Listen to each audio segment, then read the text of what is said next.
Ndasubiye kubaramutsa no kubakaza mwese abanywanyi bacu muri ko murabana natwe mu makuru n'ibiganiro vya misi yose tuba turiko turabashikiriza umwanya we yagezwe ko ariko aravugwa cane ngaha mu gihugu c'u Burundi. Turi kwigenekerezo rya 27 z'ukwezi kwa gatatu umwaka w'2022.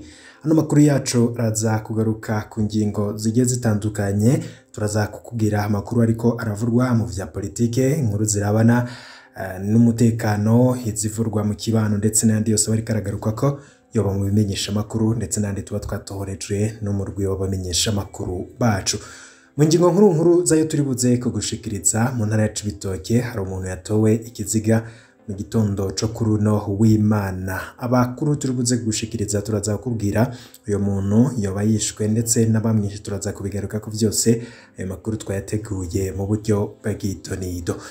Mubakurikiye imbuga ngurukana bumenyi mwagiye murabona imodoka mu gisagara iriko iragenda ariko ifise n'ibiti muri yo. Ni imodoka yo mu bwoko bwa TI, ikaba yatangaje abantu ubwo bayibona mwibarabara iriko iragenda ifise ibiti birebire cane ndetse biriko biragenda bibangamira cane abanyagihugu bari muri iryo barabara. Bamwe rero bakaba bibaza uyo muntu yoba yari yaborewe, yoba adakomeye mu mutwe. Byose turagenda tubigaruka ko turabe n'ivy'uyo muntu ndetse iyo modoka yagiye iravurwa mu gisagara ndetse n'ukuntu vyose byagenze. Nimba tarafyonda kuri subscribe wabonze ugafyonda ko kugira igihe cyose turonse amakuru n'ibiganiro ngene nk'ibi urajuba mu wa mbere bashikirwa navyo. Ano makuru yacu katuyatangurire ku nkuru y'umubabaro. Ni inkuru ibabaje mu Cibitoke, hari umuntu yatowe ikiziga mu gatondo ko kuri uno w'Imana. N'abantu rero bari bagiye mu mirima ku mutumba Marambo, bakaba aribo babonye ico kiziga, ni muri komine Rugombo. Amakuru ava mu bajejwe intwaro avuga ko uyishwe yoba ari umusuma yaraje kwiba kumuhana nk'uko vyatangajwe. Akabashikiriza ko basanze afise ivyuma vyo kubomora amazu, imbugita n'imfunguruzo nyinshi zo kugurura amazu. Urongoye zone Rugombo akaba amenyesha ko mu kurindira amatohoza y'inyamiramabi kugira hamenyekane abamugandaguye, babaye baramutwara mu buruhukiro narirya ata muntu n'umwe yigeze amumenya. Benoît Ngendakumana akaba avuga ko aca agirisha inama kuri uyo mutumba kugira aze barararira ndetse n'ibikorwa vyo kwihanira bihagarare. Abasaba abanyagihugu ko uwo bafashe boca bamushikiriza kuba bijejwe. Abanyagihugu bo kuri uyo mutumba bo basaba abajejwe umutekano kuza barakizura muri ico gisagara kuko ngo atajoro ryijana atibwe mu nzu nk'uko amakuru ava ngaho abivuga. Tutandukire tugaruke ku nkuru yavuzwe cane ku mbuga ngurukana bumenyi. Ngira muri ko murabiraba ngaha muri ino sanamu, hari amasanamu yakwiragiye cane kuva ku munsi w'ejo, amasanamu ariko avugwa ko vyinshi cane na yiyi modoka yo mu bwoko bwa TI yari itwaye ibiti ukutariko mwibarabara, ivyo bita mauvaise chargement. Benshi rero bakibaza bati umushoferi yoba yabikoze nibigira nkana canke no kutamenya amategeko y'ibarabara. Kuri aya masanamu biboneka ko hari nabo vyagenda birakubita mwibarabara ivyo biti iyo modoka yo mu bwoko bwa TI yari itwaye. Amamwe rero bakavuga yuko ngibi ngo vyoba biriko birategwa n'ingaruka ngo zayangingo yibuza amakinga n'amatukutuku gukorera mu gisagara ca Bujumbura. Ariko ibi umushoferi yakoze bikaba vyatangaje abantu bakibaza ibi bintu yabikoze kugira ateze akajagari mu gisagara canke yoba yari yaborewe. Ivyo byose nivyagiye biravurwa. Amakuru rero adushikira avuga ko uyu yakoze ivyo bintu yoba ariko araronerwa n'igipolisi kugira abazwe ivyo yakoze ndetse n'akajagari yateje. Tuvuye kuri ivyo biriko biragaruka ko cane vyavuzwe cane ku mbuga ngurukana bumenyi, hari n'iyindi nkuru nanone ntabwo ari inkuru nziza cane. Hari amazu atari make n'amasomero yo mu ntara ya Bubanza nayo yaraye abomotse ku muhingamo kuri no 26 za kuno kwezi kwa gatatu umwaka w'2022. Byo bikaba vyabereye muri komine Gihanga aho imvura ivanze n'igihuhusi yaraye yuguruye amabati, impome zirasinzikara. Ibitigiri mfatakibanza bitangwa n'uburongoye zone Buringa nuko mu gisagara ca gatanu hagurutse amazu arenga 60, mu bindi bisagara haguruka ayandi mazu yose amwe akaba arenga 90. Amasomero abiri y'ishure shingiro rya Buringa akaba yagurutse.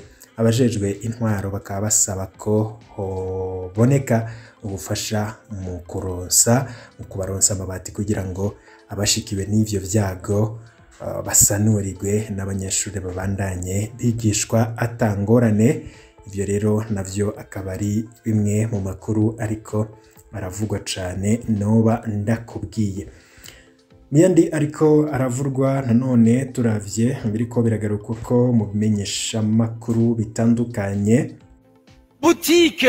Butike niziteza imbere igihugu nabyo muzi. Butike nizishobora gutuma igihugu gitera imbere nta na rimwe kuko butike ni consommation.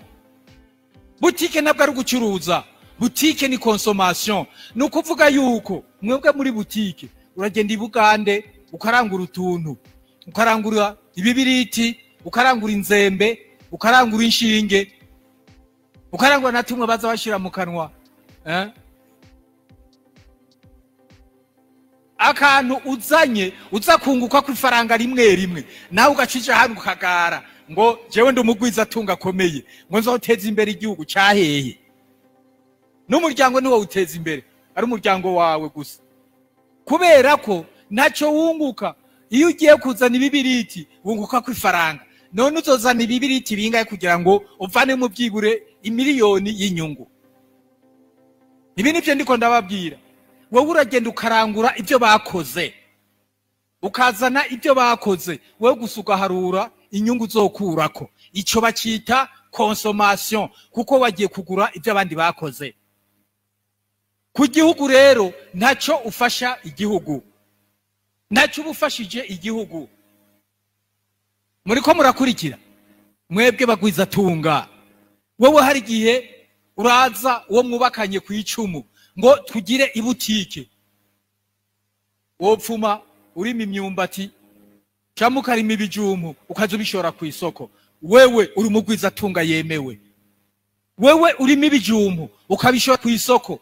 Wewe ntawe ususana n'urya muntu agira butike aza gushiramwo ibibiriti n'inzembe zo gukatana, ntaho bisana. Wewe urimo ibijumu, urimo imyumbati ukayishora ku isoko, ukayishira muri butike, wewe uri umugwiza tunga. Ni wewe igihugu gishobora guhagararako, gishobora guhagarikako ubutunzi. Nimwe muteza imbere igihugu. Ariko wewe muri butike riye mugani wa babandi, wowe nuguhekenya gusa, ugenda uzana uhekenya, umwana umuhako dukeyi n'umukenyezi umuhako duke muhekenya. Ibyo naco bimara ku gihugu. Nta gihugu na kimwe cyateye imbere kubera ibyo, nta na kimwe. Muriko murabyumvaga yemwe? Ndazi ko abanyakayanza mukunda ibintu by'ubucuruzi, niyo mpamvu ndiko ndababwira ibyo bintu by'amabutike ku gihugu nibiteza imbere igihugu. Noneho namwe murabibona, ejo bundi abantu batangiye kurima ibiraya. Mubona iki? Mwaciye mubona ibitandukane. Umuntu akagenda akarima ibiraya mwivu, akarima ibiraya mwivu, akarema ibiraya, nukurema ibiraya. Urya no mugwiza tunga, urya ku gihugu niwe dukeneye. Iyo bavuze ati bakoze ko societe cooperative tujatumva ivyo ari byo. Mugabo ufise butike irimo ibisuguti, irimo nibiki, wagiye kurangura ibugande, none wewe bacha wiyambika costume imeze neza n'umuduga mwiza, uri kurahekenya gusa,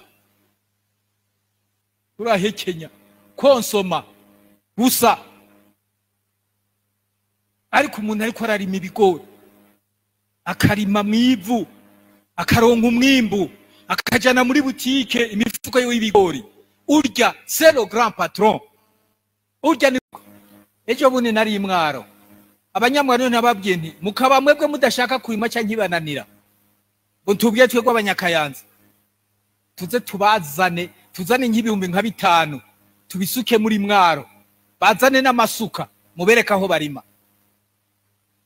Icyo tuzokora gusa nuko duhejeje kurima muca muduha inoti tukigira. Ndababajije ntimuzobikora ngo tuzobyiyumvira ngo mugabo tutimushatse murashaka no kuduha kwitongo nabyo tubitwara ateka mugabo amahera ko nayo bayakunda cyane bavuze ngo bazovyumvira bumve nubu nta nyishu nabonye ebo yitanga munyamwara kagoye faranga nawe arirondera ntibyoroshe mugabo baraza amahera icyo ari cyo